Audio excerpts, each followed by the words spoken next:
নমস্কার বন্ধুরা, সবাইকে অসংখ্য ভালোবাসা আমার নতুন ইউটিউব চ্যানেলে। তো আজকে আমি চলে এসেছি আবার একটি নতুন ভিডিও নিয়ে। আর এই শাড়িটা দিয়ে একটা কুচি ফরাক তৈরি করে দেখাবো। তো তো তার জন্য আমি দেখো একটা লাইনিং নিয়েছি, আর লাইনিংটা ছিল আমার প্রায় 1.5 মিটার মতন। তো প্রথমে আমি লাইনিংটাকে 4 ভাঁজ করে নিয়ে সমস্ত মেজারমেন্ট নিয়ে নিচ্ছি। তো আমার যেহেতু ছাতি ছিল 30 সাইজ, তো 30-এর 4 ভাগ করে 4 ভাগের 1 ভাগ নিয়ে তার সঙ্গে 2 ইঞ্চি এক্সট্রা করে নিয়েছি।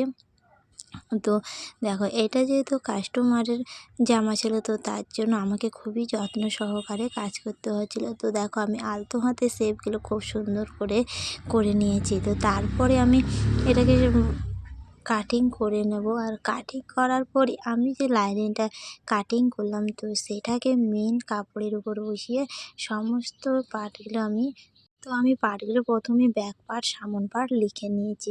আর এদিকে দেখো, যে কাপড়টা আমার বেশি আছে সেটাকে প্রথমেই আর কি খুলে নিয়ে 2 ভাঁজ করে নিচ্ছি। আর 2 ভাঁজ করার পর এটাকে আমি আমব্রেলার স্টাইলে কাটিং করে নেব, যেহেতু এটা ভিতরে ঘের হবে, তো তার জন্য সেইভাবেই কেটে নিচ্ছি। আর এদিকে দেখো, ব্যাক পার্টটা বসিয়ে আমি মেন কাপড়ে বসিয়ে মেন কাপড়ে বসিয়ে নিয়ে আমি কাটিং করে নেব। আর এটাকেও আমি 4 ভাঁজ করে কাটিং করব, তাহলে আমার দুটো পার্ট বেরিয়ে যাবে।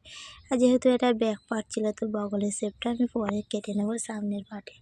আর দেখো, ঘেরের জন্য এই কাপড়টিকে আমি 4 ভাঁজ করে নিচ্ছি। করে নেওয়ার পর সমস্ত কিছু শেপ দিয়ে নিয়ে এটাকেও কাটিং করে নিলাম। তারপরে চলে আসলাম হাতা কাটিং করতে। তো হাতা যেহেতু আমি আঁচলের দিকটা কেটে রেখেছিলাম, আর এটা ছিল 3/4 হাতা, তো এটা দিয়ে হাতাটাও কাটিং করে নিলাম। আঁচলের সাইডটা যেহেতু একটু অন্যরকম ছিল, তো ভাবলাম চলো এটাই হাতায় দেওয়া যাক। তারপর দেখো, মেন কাপড় আর লাইনিং একসাথে পিন আপ করে নিয়ে তারপর সেলাই করে নিচ্ছি। কারণ কি বলো তো, কারণ শাড়িটা এতটাই সিল্কি ছিল যে পিন না করলে সরে যাচ্ছিলো। তো তার জন্য আমি সব সাইডে পিন আটকে নিয়ে সমস্ত কিছু জয়েন্ট করে নিলাম, যাতে করে কাপড়টা সরে না যায়। তারপর দুটো পাটে আমি টেকিং দিয়ে নিলাম 1/2 ইঞ্চি করে। আর এদিকে দেখো, আমি কুচিটা কিন্তু হাত দিয়ে আগে রেডি করে নিয়েছি, সুতো দিয়ে সুই দিয়ে সেলাই করে টেনে রেডি করে নিয়েছি। তো তারপরে এইভাবে আর কি জুড়ে বসিয়ে নেব। তো দেখো, জুড়ে নেওয়ার পর আমার কুচিগুলো কত সুন্দর বসেছে, অনেক কুচি হয়েছে, অনেক কুচি। আর এর ফাইনাল লুকটা কিন্তু এরকম। তো এটা আমি ভিডিও নিতে পারিনি, তার জন্য ছবি। তো আজকের ভিডিওটা তোমাদের কেমন লাগলো অবশ্যই কমেন্ট করে জানিও। আজকের মতো টাটা।